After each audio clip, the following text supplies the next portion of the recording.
राहुल ने हाल ही में अपनी पढ़ाई खत्म की थी। उसकी अच्छी किस्मत से उसका प्लेसमेंट एक बड़ी कंपनी में हो गया।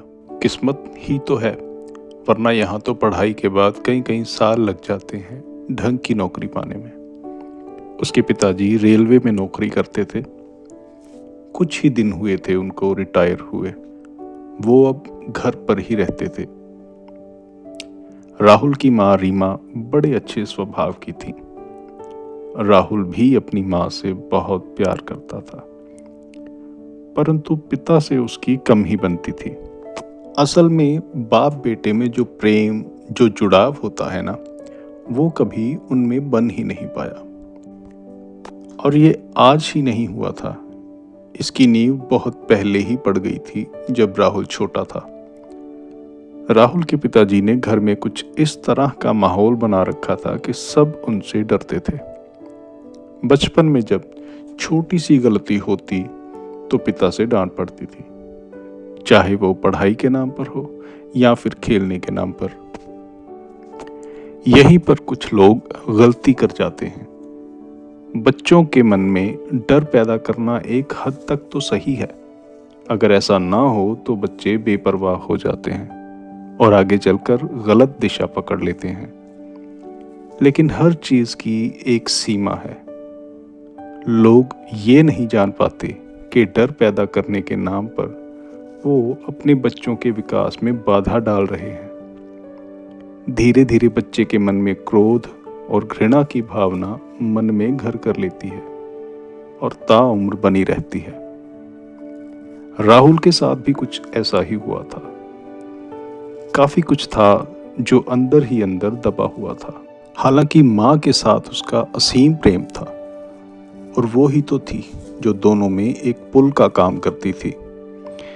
जब कभी दोनों में कोई बात बहस का रूप धारण करती तो माँ बीच बचाव करके दोनों को शांत करवा देती। फिर एक दिन कुछ ऐसा हुआ जिसकी किसी ने भी कल्पना न की थी। राहुल सुबह तैयार होकर ऑफिस पहुंचा ही था कि पिताजी का फोन आ गया। मैं तुम्हारी माँ को हॉस्पिटल लेकर जा रहा हूँ। अचानक तबीयत खराब हो गई है, तुम वहीं आ जाओ। उसके पैरों तले से मानो किसी ने जमीन खींच ली थी। तुरंत हॉस्पिटल भागा।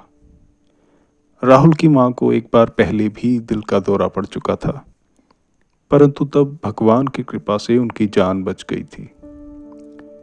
ये दूसरी बार था, इसलिए ज्यादा चिंता का विषय था। हॉस्पिटल के आईसीयू के बाहर उसके पिताजी बैठे थे। वो भी वहीं पास में खड़ा हो गया। ये सबसे मुश्किल समय होता है। एक एक पल मानो सदियों सा हो। मन ही मन भगवान से प्रार्थना कर रहा था कि किसी तरह माँ ठीक हो जाए। 1.5 घंटे के इंतजार के बाद डॉक्टर बाहर आए, मगर खाली हाथ। माँ उसे छोड़कर हमेशा के लिए जा चुकी थी। आंखों से आंसुओं का सैलाब उमड़ पड़ा। यही सोच सोचकर मन परेशान हो रहा था कि माँ के बिना वो घर कैसा होगा। लेकिन ये जिंदगी ऐसी ही तो है, जो दे वो हंसकर लेना पड़ता है। हर कोई ढांढस बंधा रहा था। जो आया है वो एक दिन जाएगा, मृत्यु एक अटल सत्य है। बात भी बिल्कुल ठीक है, लेकिन राहुल के लिए इसे स्वीकार करना किसी चुनौती से कम न था। खैर, धीरे धीरे दोनों बाप बेटे ने अपने आप को संभाला।